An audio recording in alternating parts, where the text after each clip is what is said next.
Hello, everyone. Welcome back to the CCO Follow podcast.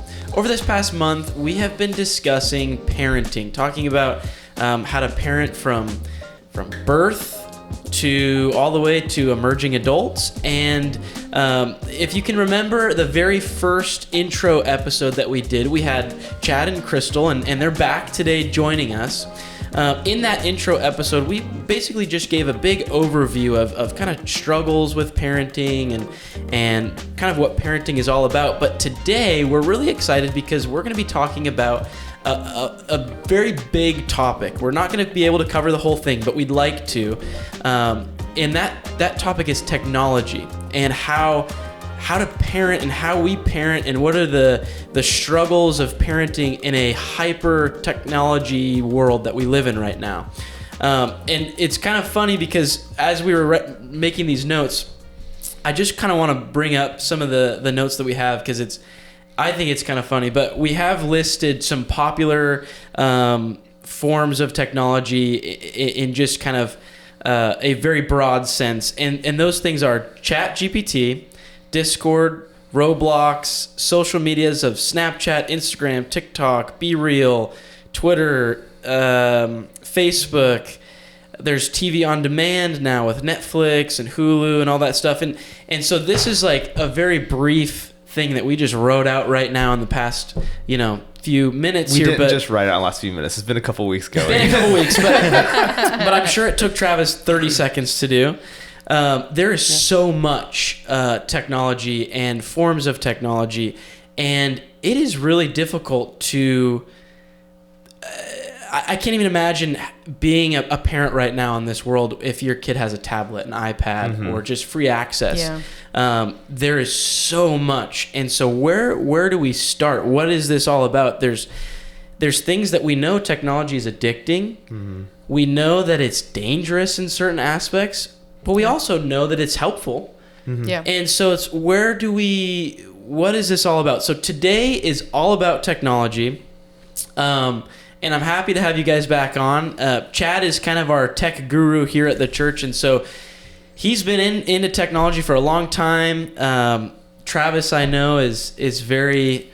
likes technology. He loves his technology. From Napoleon Dynamite. Yeah. So it's going to be really... I think it's going to be a great episode, great podcast today. So thank you guys for coming on and joining us. Thanks for having us. Yeah, let's just roll right into it. Where do you want to start with technology, Travis?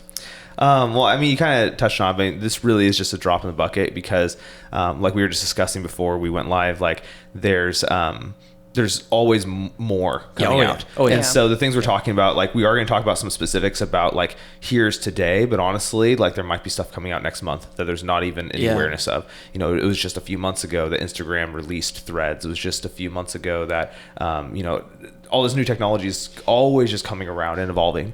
And so the first part that we were going to talk about is, just things to consider. Because the reality is the things that we talk about of specific technology today won't even be relevant probably in a couple of years. But so we want to give some just general parameters of like, here's things to be concerned about when introducing new technology, when finding new technology, because you may be introducing, right now my kids are not interested in ChatGPT like we're going to be talking about today. Right. But they will in a few years, and there will be some kind of AI language learning model in a couple of years. Yep. And still.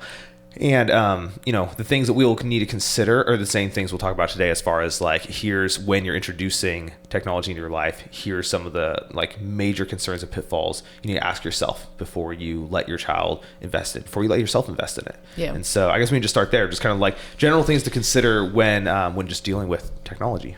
Yeah. So what about, let's just bring up the addictiveness of it. Yeah. I think that's especially, as a child, you're not going to know, you're not going to have the discernment of this is probably addicting. I should probably take a step back. So what's that? I mean, just for you guys, how has that been? How have you seen that? And how have you kind of considered that in your parenting? So I think for me, it's, I take an approach of too much of anything is bad. And so I'm not just going to hand one of my daughters a tablet and say, okay, watch, whatever, play whatever game, and then go off and for as long as you want. As long as you want.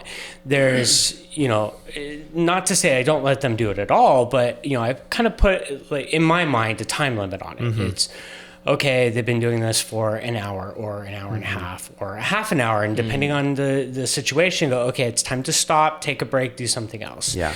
And so we apply that with everything, whether it's, tablets or video game systems, TV, there's that stopping point where like, hey, okay, you've had enough, let's go do something else.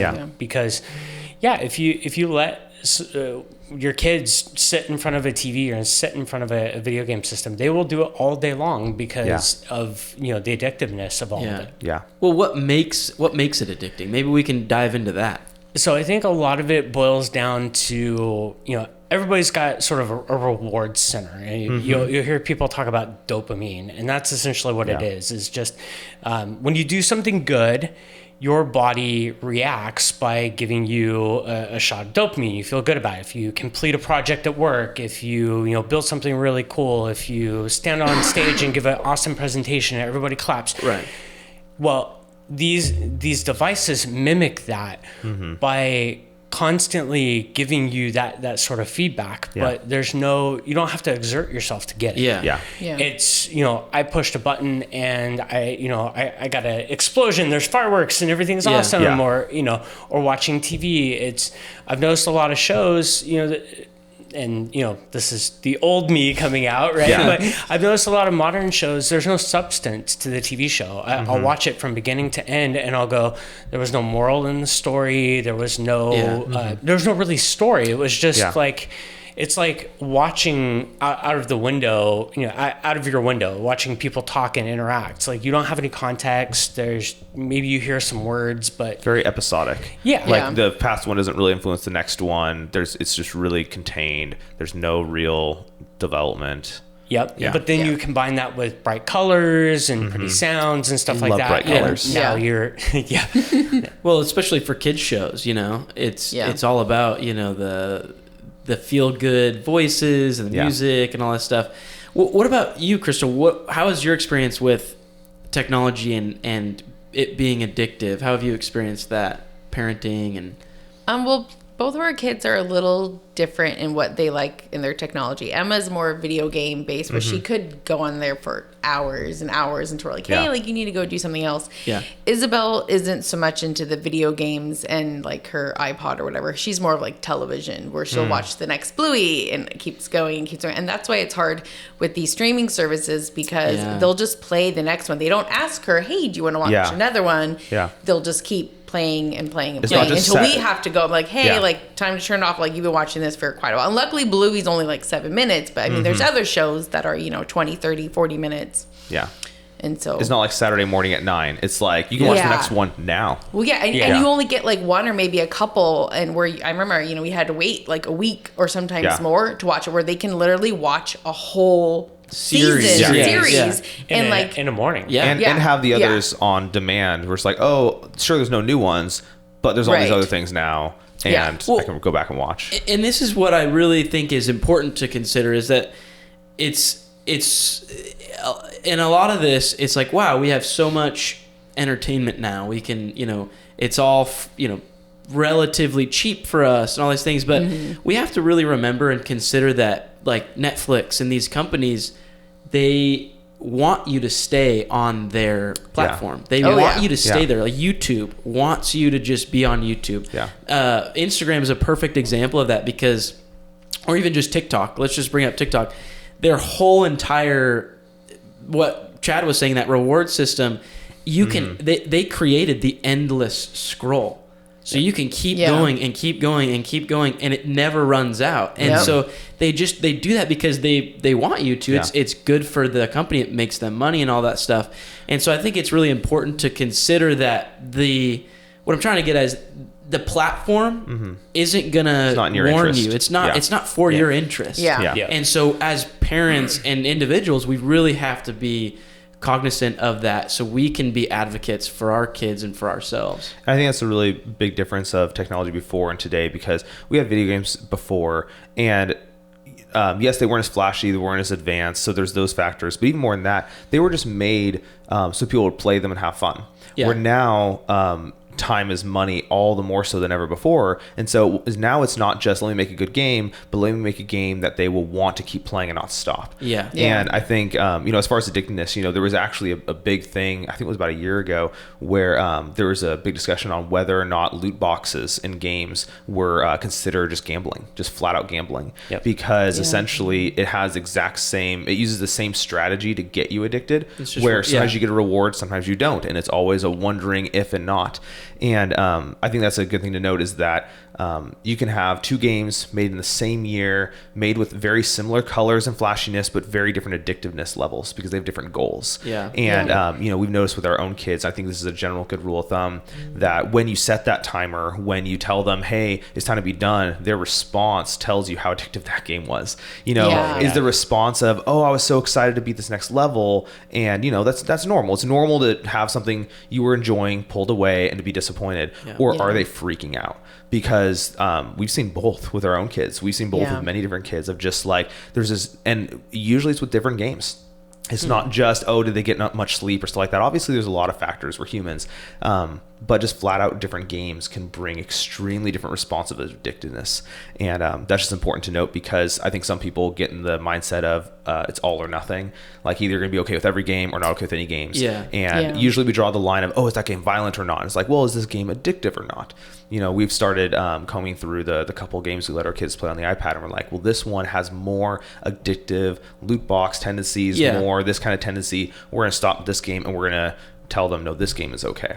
And it has nothing to do about the content in the sense of like, oh, what is going in their minds as far as violence or stuff like that. Yeah. It's, obviously we don't want our kids doing that either, but it's that conversation has been just about the addictiveness level of each game, because they're all different. Well, and I want to bring up a different thing here too, is because it not only is it addictive to children, I think it can also be really addictive to adults and even parents. Sure. And I think as we're adults, we have to watch ourselves, because oftentimes I might find myself, really just being on social media all day long, and I'm thinking to myself on my day off, I'm like, this isn't helping me at all. Mm-hmm. And I'm not a parent yet, as I've exhausted that already in this series of podcasts, but I can only imagine, your kids look to you guys, your kids are looking to their parents, and what are you doing with your time? And so they see that, and I think, I don't know, having a teen, I'm sure that's exemplified even more, where it's like, if you're doing this, well, I can certainly do that too. But so it is, I want to say, for me, this is going to sound kind of weird, because my role at the church here is media, but I will be honest with you, I'm not a huge fan of technology. And I've told Travis this before. You tried to retrofit like an old 80s computer. Yeah, I'm just not a huge fan of technology. I personally think if, obviously we're all watching and listening to this using technology, and that's great, but if it went away, I'm sure we would be just fine. Carrier pigeons are pretty good. What? Carrier pigeons are pretty good. Yeah. It slows us down, but that's the other thing that I want to bring up is technology is really fast. And it makes us fast. Yeah. And why is that a pitfall? What are things, why is being fast not necessarily the best option? I'm kind of looking to you, Travis, on this one, because we've talked about this a lot. Oh, we have? Yeah. Oh. Don't you remember? I don't remember any of our conversations about this. Just being slow and how that's okay. Yeah. I mean, God made us as humans to experience life at a certain pace. And I think there's so many books that were written about how when we introduced the clock, we became slaves to our own desires and to the clock. When we were guided by the sun, we were slaves to God and His timeline. And there are so many. I mean, there's been a lot out lately of just like having a pace of life that is sustainable, of slowing down from this aspect of being, in seasons. God created literal seasons in our world. God created nighttime, daytime, and, we invented electricity, good for us. And now we all work through the night and wake up early and, have all these other systemic problems. So I don't know if that's the direction you're going with that. Yeah, totally. But, technology makes us the question's never, at what pace should I do this, just because that's how long something should take. It's always, how fast can I possibly at all do this? Yeah. And that's why we all speed. Yeah. That's why. Yeah. When was the last time you absolutely consistently went the speed limit always, and never sped ever. because people we were in a hurry in all aspects of life. Well, and I think it also compounds, because it's not just the speed, it's the number of things. Before, but when we didn't have, everybody didn't have a computer, in their pocket, and they're always connected. You had to call somebody on the phone. And at most, you might have one or two conversations going. You have a conversation with people in the room, a conversation with somebody on the phone. Yeah. Now, you can have 8 different conversations going across 3 different social media platforms, plus people in the room, plus, some other thing. And you're having to keep track of all of these. And then, we get the doctors that come in and go, oh, your kid has ADHD. Yeah. Well, is it really ADHD, or has your kid just kind of taken on too much? Do they need to slow down? Yeah. And, can they manage 2-3 things at one time? If so, then they're average and normal. And, and not to say that there aren't people out there that have ADHD. I have several friends that, it's a clear night and day. Even, just sitting in the same room with them, whether they're on their medication or not. But applying that label across the board when it's really just overstimulated because of so many different things going on. It's almost like attention deficit disorder should be renamed like attention fracture disorder. Like that we have, like, it's not like your deficit in the sense of you just can't keep up and focus. It's that you've been forced to fracture your attention in so many ways that you can't bring it together. It's like if you take a mirror and shatter it so you can get all the different angles that now the glass in different, positions is providing you, is all those different conversations. But once you shatter that glass, you're not just creating one pane again to be able to get a single image, single amount of focus. It really speaks to, Well, I'm curious, you have a 17-year-old daughter, right? Yep. So when did you guys introduce technology to her, and how did that play out? And then was that consistent with your youngest daughter, and what kind of changed, if it did change? I'm really curious. So I think we've introduced technology as kind of, it made sense. So the girls have kind of always had access to video games and TV, but again, we limit those things. But like Emma, for example, didn't get a cell phone until, she got it kind of early because she was in middle school. But there was actually a reason behind it. No, she was 9 or 10, and she took the bus. She was taking the bus home. We lived in Shelton, and the bus was over an hour late. Oh, wow. They never called the school. I called the school. The school had no idea what was going on. I was terrifying. Freaking out. I was almost going to go drive and try and find where the bus was. Yeah, just start looking. And then all of a sudden she pulled up, and then I was like, nope, never again. Because I called the school, and they just had no idea. The bus driver was new. They never informed them. I think the bus broke down or something, and then they had to have someone come fix, and then it's fine. So it's a necessity. And so I was just I wanted her to be able to call us and tell us what was going on, and she could only talk to us. She couldn't go on the internet. Yeah, we locked out the internet and everything. We told her you can't call anybody. There was no numbers except for ours. And we would check her phone and make sure. And slowly over time, we'd give her a little bit more, a little bit more, a little bit more. Eventually that transformed into, hey, I need social media. Well, and sometimes she would lose it too. With the social media, she'd play, there was a game called, there's Roblox now, but she played a game called Animal Jam.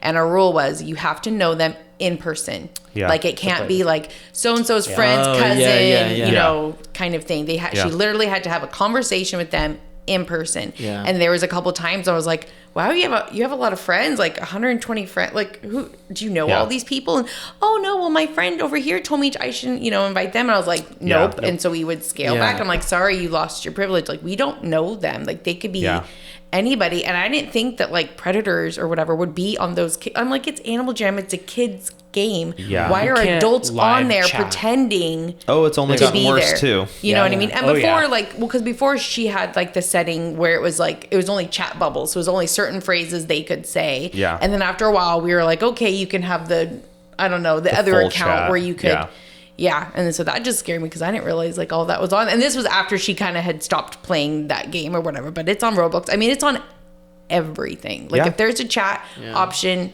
they can get to your kids. Yeah. Yeah. Well, on that light note. Yeah. Right. So Isabel doesn't have a phone yet, but we were kind of thinking about it, but it would just be where she could just call me and chat if she's like in a situation where she wants to come home. She doesn't like she spent the night at her grandparents, what she was going to, and then for whatever reason she just got scared and stressed out and wanted us, and so we had to go through my mom to have her FaceTime us. But if she had her own phone, then she could call us, and I think that might help her feel better. Oh yeah, totally. So, I mean, just in talking about my history with it, obviously I'm a bit older than your kids, and so technology, it's crazy how fast it goes. But when I was a kid, the iPhone wasn't a thing. Yep, same. I think it had just come out when I was getting into like 6th or 7th grade, maybe. You're so young. I feel so old now. and so I got a phone because of the necessity, and it was just a dumb phone, It was just it was just one of those, what was it? The razors. Yeah, not like a razor, but just a flat out just flip phone. It was like a Nokia. Regular. Yeah, It was changed the like, faceplates. Yeah, it was like outlive your exactly. family. Yeah. And so that was great because like I didn't have. I think I had like 100 little letters for texts per month or whatever it was. So it was like I couldn't. I'm not gonna do that and so it was just for calling my parents up. And 6th grade Arthur, I'm not paying that. Like, really? Already a Meisner at 6th grade. So, but then it's crazy because that was I think that happened when I was like almost into 7th grade. So like the summer before 7th grade. But then going into 8th grade, I got another phone, and that phone I actually had texting. And so then it was like, oh, now and this is all kind of new to my parents. They didn't even have cell phones until the 2000s, you know what I mean? So so it's new to them, and so then there's texting, and then I got my first smartphone that had access to like the internet and social medias. I had that I think I was kind of a late bloomer for technology of all the kids around me in my class, but I think I got that sophomore year of high school. And it is one of those things where because my parents didn't know what they didn't know, and I didn't know what I didn't know, but those companies also were just like, well, let's just make this addictive. They weren't even thinking let's make it addicting at the time. I'm sure, maybe I don't know, but it became kind of that thing, and then it became my comfort. So it was like, could you imagine yourself putting your phone down for a month, a week, even just a day without your phone? So many people would be like, oh no, I can't do that. And it is this kind of, for me, is like I try to take breaks now because I've been in that situation where I was like, whoa, this is like I feel sad without my phone, and that's not good, And so I don't know where I was going with that, but it's just one of those things where I think as we grow as adults and as we have kids with technology, it's going to change so rapidly. Like I'm sure in 10 years, we'll be in a totally different place. Oh yeah, It only gets faster. And so I really want to get at what's the antidote to this? What are some principles that maybe we can have that will help guide us when technology changes? What are like, I'm trying to bring up the Bible here, but like, what are some good principles to have no matter what the technology looks like? And I think you've touched on it and you've talked about it the very first time you were on, is like, we have to be advocates. Yeah. And so what are some other good principles that we should be having that can help us kind of with this antidote? Well, I mean, the Bible talks so much about testing fruit, testing spirits, testing, like, not just accepting anything that comes your way. And I think it's what a lot of this episode's about, is just like, what are things to be aware of? That when you're introducing something new, don't assume it's the worst thing ever, and don't assume it's the best thing ever. Let each thing stand on its own merit, on its own value, and and just see, actually, kind of a side thing, like that's what the Amish do. The Amish are known for, never introduce technology, never this, never that. That's not true. They actually, anytime a new technology is introduced, the elders in their individual community will vote on the values of it. And so there's some Amish communities actually allow cars. And there's some that don't. And the ones that don't, usually their argument is that, well, we can get there faster, we can get there more efficiently, more effectively. But we notice communities with cars, they tend to be more spread out, and we want to keep a close-knit community. And so it's not that they're just like this anti, technology thing. It's that they just want to take everything. They want anything they adopt, they want to adopt slowly, and they want to adopt purposefully. Yeah. And be like, what value does this add, and what does this detract? Because every single thing you ever add in your life will detract from something else. Yeah. You just that's how it will be. And so, you could even say some of their best technology is the wheelbarrow, simple technology. Well, it made us slightly weaker. It did. It made life slightly easier. And was that trade-off worth it? Well, most of us would say yes. But there is always a trade-off. And so, the calculator, it made certain math things easier, but then we lost certain memorization skills and things like that. But overall, was it worth it? Most people would say yes. And so it's never about, is this, this is from Satan, this is from God. Yeah. It's like, okay, what does this thing do? What does this thing take away? And is that worth the trade-off? Yeah. That's a good point. Speaking of those kind of things to consider, we've talked about addictiveness. You kind of brought up the openness of platforms, how like you had the friends and you made sure it was like only people you've ever seen in person, ever talked to in person. How have you guys seen that play out with other apps? Because, some social media allow private accounts where you have to approve when someone follows you. But no social media, to my knowledge, allows you to have the limit of when you go follow someone, like, you have to check with your parents first. So every social media, to a certain extent, there's some that social media and games, because honestly, even like the simplest card game now has online components where it's like, now you can be chatting with who knows who, playing cards. Well, I remember Club Penguin. Yeah. Do you guys remember Club Penguin? Vaguely, yeah. But so most of them offer some kind of limitation of, if you don't want people reaching out to you, you can kind of create barriers sometimes. Not everything does. But none of them offer barriers when you go out. Reach out, yeah. So how have you guys dealt with kind of the openness issue regarding technology? So with Emma, I have to be her friend. She only has Instagram. Chad's very against TikTok from the beginning. And I even kind of had a fight to get her to have Instagram, because I didn't really see the big deal at the time. Now I totally see it. And I wish maybe we would have waited longer, because she got it at 13, because that was our rule. Well, the app says you have to be 13. You're not going to lie and say that you're 13 when you're not. So you're going to wait till you're 13. Yeah. And then so she has to be friends with me. She has a private account, and then I will go in there periodically and look who she's following and who is following her. And sometimes I'll ask them, like, well, hey, who's this person? I don't recognize this name. Yeah. And we've been a little more lax, because she does have a job now, and so she does meet more people. And she's been good with it now. And so we, so she's earned our trust in that. But sometimes, or even her posts, I'm like, I saw this post, I don't like that, I want you to take it down. Like, that's not appropriate, or I don't want you swearing on your page or whatever. And she will. She's always been very good. She's never been like, no, I'm not going to do that. She's just like, okay, and she'll take it down. Or whatever.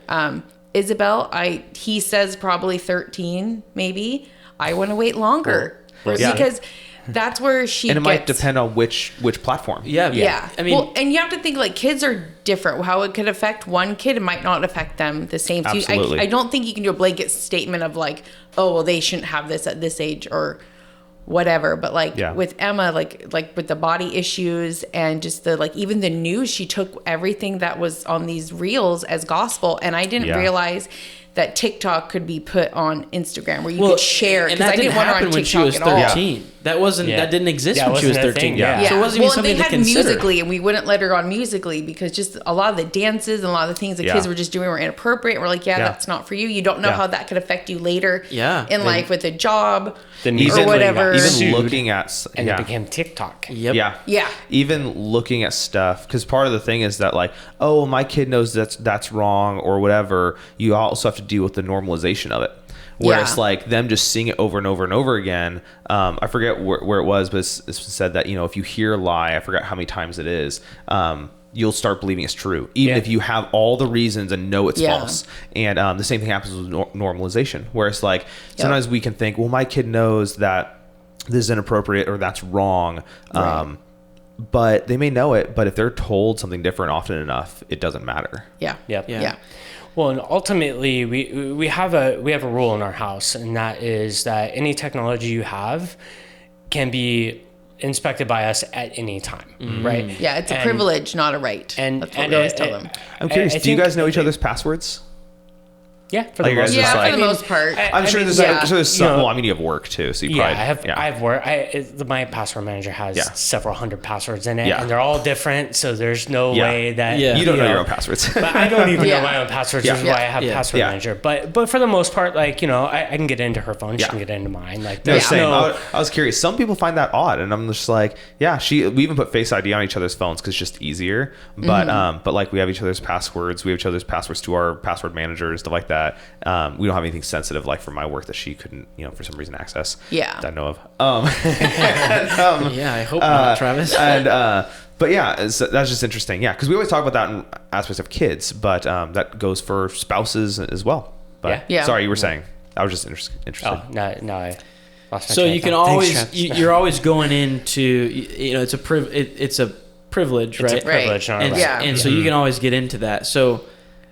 We've only had to, I think we did it, we've gotten into Emma's phone maybe once or twice because there was a concern, but maybe a couple. Well, but sometimes I would just maybe once or twice for a concern, especially and then sometimes I would days, just to be like, now I don't. Now I don't, unless she gives me like a real good reason, like why I should be looking into it. Like, she had a drama thing at work, but I respected her privacy because I know she talked about it more openly with her friends, and like, I felt like if she wanted me to know, she would tell me. I wasn't going to invade that privacy that when she you guys had. are in that stage where it's like she's so close to 18 to where you can have certain boundaries of like, in my house we don't do X and things like that, right? But for the most part, you guys are in that handoff transition where you're becoming kind of like we were talking about the Dunnings. You're becoming and Tony and Lisa, like, you're becoming more of that coach rather than just that law enforcement. Yeah. And that's hard. Well, it's I keep thinking about, because you talked about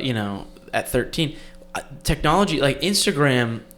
When I was a kid, when I had Instagram, you couldn't even you couldn't DM somebody else. That part of it didn't even come out, in that early stages, and you had to take photos right then and there. Yeah, like you could, and I just mentioned that because that's what added so much of the app. Well, and in the moment too, it was just, and I just say that because that plays to so much of what happened with technology, where the Instagram life and stuff like that, and the falseness and the just kind of the body image issues that came out of it. So much of that happened after that change. Yeah, where you could post photos from other things, because that's when people upgraded their cameras, that you could edit it, you could do all these different things that made it less and less real. And so it's like that, just thinking about that, I mean, just imagining, let's just say, oh, this app is this specific way, and so I'm going to allow, my child to be in this app, and then a year later, it's like, whoa, now it's a totally different app.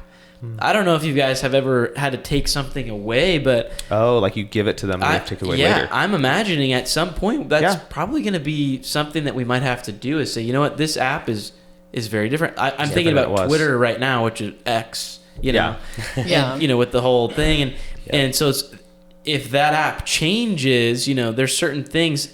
It's just such a. We really have to be very purposeful, like you're saying, about what we're doing, and I think it's totally okay to say at some point, you know what, this has changed. I'm gonna kind of hold this back for a certain time to develop, but that's hard. Like I don't know. It just it's especially if you as the parent have one. Yeah. Because you're like, well, I can handle this, but you can't. And we treat that in so many different aspects of life. I mean, driving is an easy example. Yeah. But it's still hard to say this is good for me, not for you. Yeah, totally. Yeah. So talking about, I just kind of want to jump into it. So ChatGPT.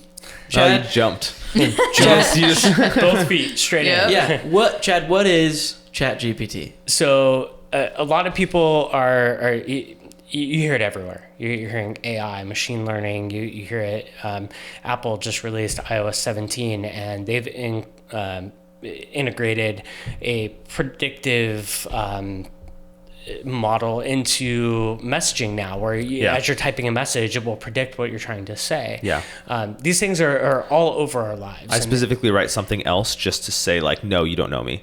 Like, that's what you thought I was gonna say. I'm gonna say something totally different. Well, this is where machine learning kicks in, and like for example, this morning we were heading in, and we have our car will detect our phone and bring it up on the dash, and so Crystal plug her phone in, and it pops up, and it's like, oh, you're trying to go somewhere, and she's like, wait, why does it have this address in here?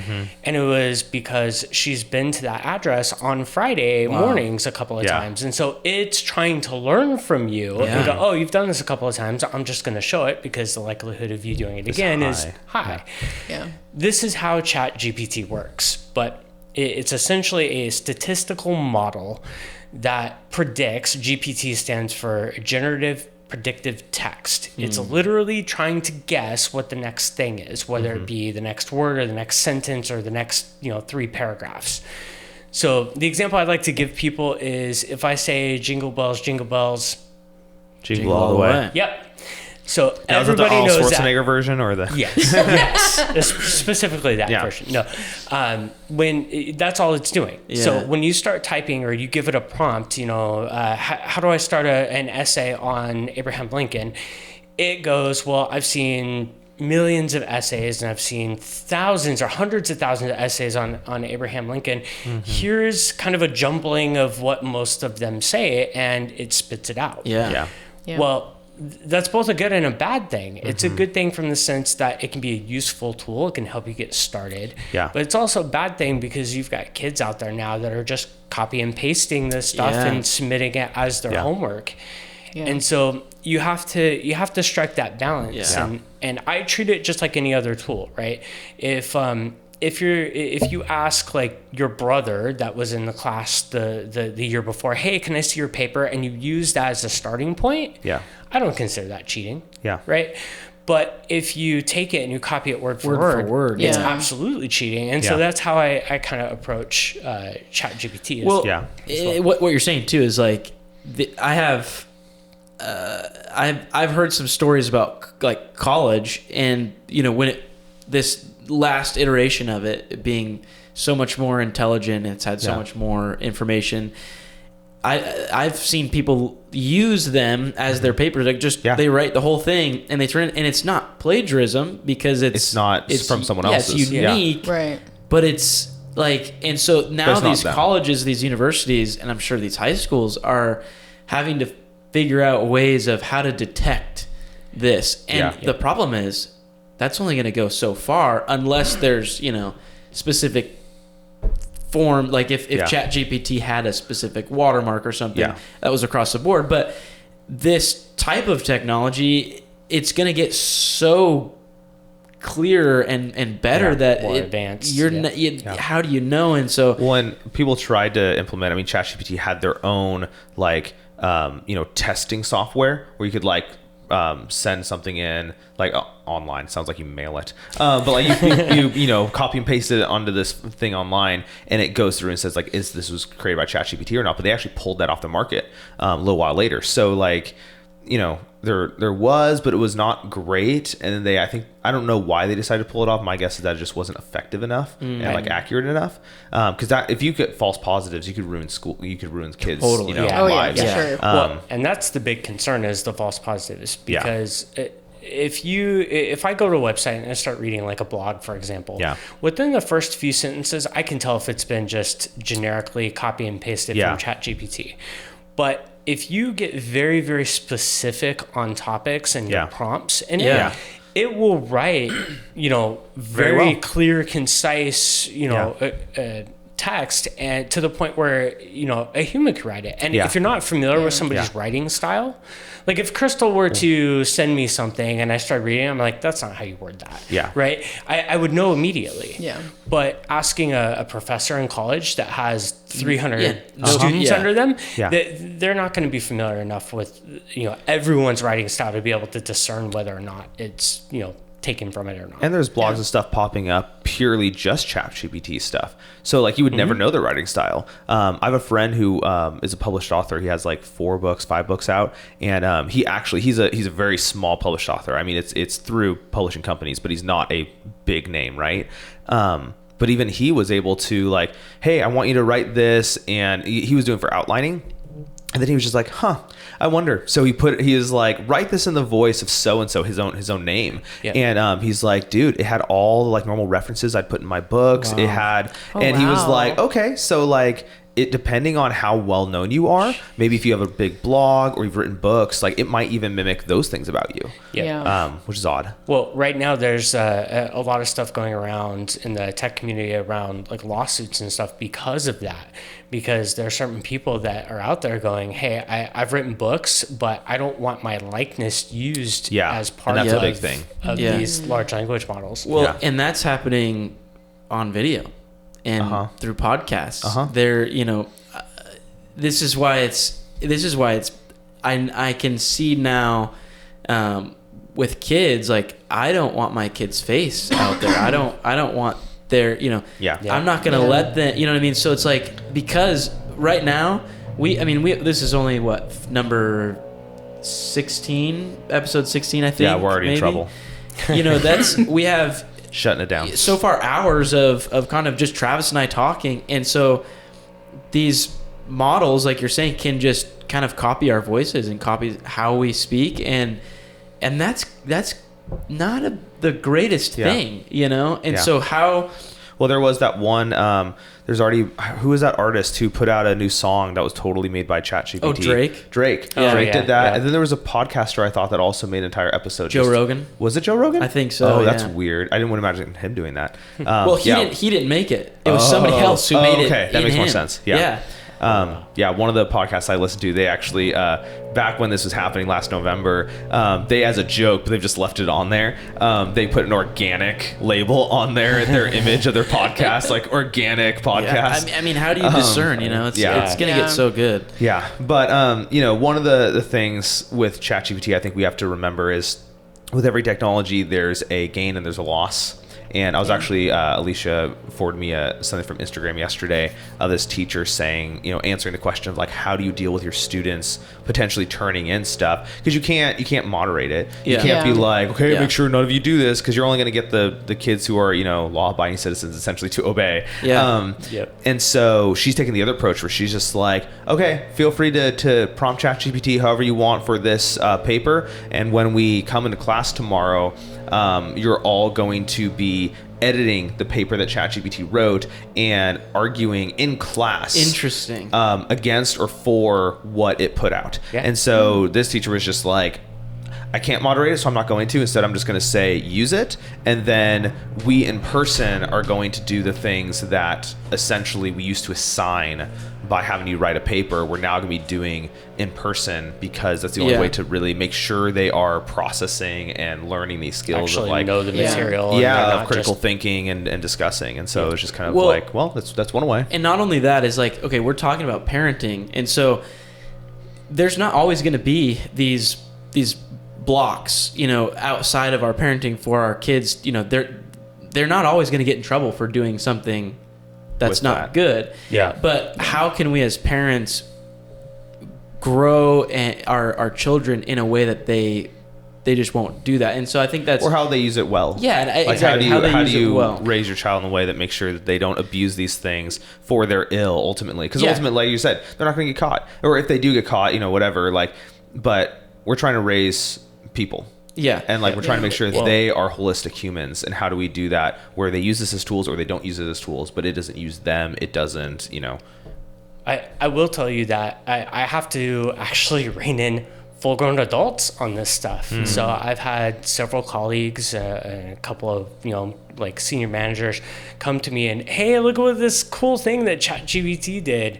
And I've had to actually like open it up and break it down for them. Like I had somebody took a whole bunch of data and fed it to ChatGPT and said, create a dashboard. And it created a dashboard and it was all pretty and everything. And I was like, that's cool. I'm like, let's actually dig into this and see what it did. And once we dug into it, I was like, it's missing this value and this value and this value. I'm like, if you would have taken that and put it in a PowerPoint deck and submitted that to our board of directors, and then the next week or next month or whatever it was, taken that data and done it again, your numbers would have been off. Your count would have been off. And you would have looked silly. You know, that's not something that you do. And so teaching your kids that, like, you can't just blindly trust these things. And, you know, again, it's one thing to use it as a tool to help. It's a whole nother thing to just, you know, I'm going to let it do the work for me, because it's no different than asking your friend or your brother to do the work for you and then having them, you know, be malicious or having you trust they did it right. So it seems like, to kind of encapsulate everything, you know, as we're closing here, talking about parenting, it seems like no matter what age, no matter what topic, like technology or whatever it is that we're talking about, it seems like being intentional, you know, being purposeful. Well, I guess that's the same thing, intentional and purposeful, but also communication with your children, building relationships. It seems like all of that is the basis of parenting, and that's going to help in all of these different aspects. I don't know. Is there, as we're closing, what would you have to say, just kind of the antidote to all of these potential issues? What would you say? I would say be engaged. That's a big one. Know what your kids are doing with technology. Know who they're talking to. Know what they're interacting with. And again, you're not ever going to know everything, right? But if you at least know the bulk of it, then you can kind of guide them as needed. And, you know, ultimately we're just trying to guide them to be, you know, good, you know, Christian person in the end. And so that's all we can do, is kind of put up those bumpers and lead them down a path. But ultimately it's up to them. And so the best thing we can do for them is just, you know, give them guidance and be engaged with them and every step of the process, whether they're 2 or 20. That's good. I had something and then I forgot it. Oh, I'm so sorry. No, it's fine. No, I wholeheartely agree with the engagement portion. You know, we there were so much things we didn't get to because it's just there's so many things. One of them was you know, there were some studies done showing that you can greatly diminish the negative effects of watching TV by watching it with your kid and engaging with them during the TV show. So like commenting, oh, did you notice that character is now sad? Why are they sad? Oh, look at this. And like just simply engaging with them diminishes greatly all those negative effects while keeping the positive ones. And I think that kind of speaks to technology as a whole, where if you, like you were saying, just engage and walk through it with your kid, you're aware of what, you know, is happening out there. You're aware of the pros and cons. You're aware of like the strategic ways to lead them through this minefield of technology. You're aware of which things are more addicted to them, addictive for them, and which things aren't. And that's gonna be different for kid to kid. You're aware of which things are gonna be safe and which things aren't. And I know that's really daunting and overwhelming, but really just involves just being engaged. That being involved. Being involved. And like that's just, I mean, that's a lot of parenting as a whole. But especially technology, where everything's new and there's so many bad potential uses out there and everything else, you know, just walk with them, learn with them, learn, you know, as they get this new social media thing, learn how the privacy settings work with them, learn and explain to them why you care about these certain privacy settings, learn how to curate their feed and why that matters. Talk to them about things like, when you hear a lie often enough, it doesn't matter how much you believe the truth, you will eventually believe the lie. Just walking through them of just like, this is, you know, technology really is just a hyperistic version of the real world, which means you just have to be hyperistically involved and just really walking with them and explaining all along the way, like we do with every other part of parenting, why you do what you do and why you want to help them in that way. I was going to say, I want to encourage parents too. I know it's hard when your kid comes to you and they're like, so-and-so friend has this app and we're like, can I get it? And like, we've looked into it. Like that's how it was with Musical.ly and TikTok. And we're like, sorry, but no. And like really stand your ground, just because we tell our kids too, every parent's different. And like none of us are always going to be the same, like how we feel about things. And so just stay strong in that. Like if you feel convicted not to let your kids watch that show, have that app, do whatever, like stick with it. And then also on our kids' devices they have to ask our permission before they can even download. So that way we know exactly what they're going to put on their devices, if we are going to allow that or not. Yeah. That's great. And if you really have questions, Chad's phone number is okay. No, I really thank you guys for coming on. Again, there's so much we just did not cover just because it's such a broad thing. But I think it really is, be involved. Yep. Be involved with your kids and just love them well, And so this month, as we close out, we've talked about parenting. A lot of this stuff is actually on our website. Everything that we're doing right now, we're building these. Travis, why don't you're way better at explaining than I am. What are we doing on our website that's so important to us? Yeah, so I mean, all these podcast episodes, we're trying to cover different topics, so that you may kind of enter into this conversation with different people in our church and different people in the community who have what we believe is valuable things to say on these topics. But these episodes aren't meant to just be a standalone resource for you. And so if you go on the cavrioli.com website, under resources, there's Follow Jesus Resources under that drop-down menu. And on that page, there's links to all these different topics, ones that we've covered on the podcast, ones that we haven't yet covered on the podcast. And on those pages, there is everything from teachings that our church has done on these subjects, podcast episodes that are related to those subjects, and then additional resources, whether it be links to websites, books you can buy, different just things for you as you're just walking through these different areas of life. Everything from as simple as starting to follow Jesus, like we covered at the very beginning of this podcast, and prayer and fasting, to things like this, like parenting or evangelism, or how to know the Bible's true, all those kind of things. And so we tried to have it be very comprehensive, and it's just going to be growing. So as we cover different topics, know that you will have additional resources there as well. Yeah. So next month, the next podcast that you see, we're going to be going through missions and what that means, being living life on mission. So that's our next topic. Thank you so much for joining us today, and we just encourage you to keep joining us as we keep going through these topics each and every week. Thank you guys, and God bless.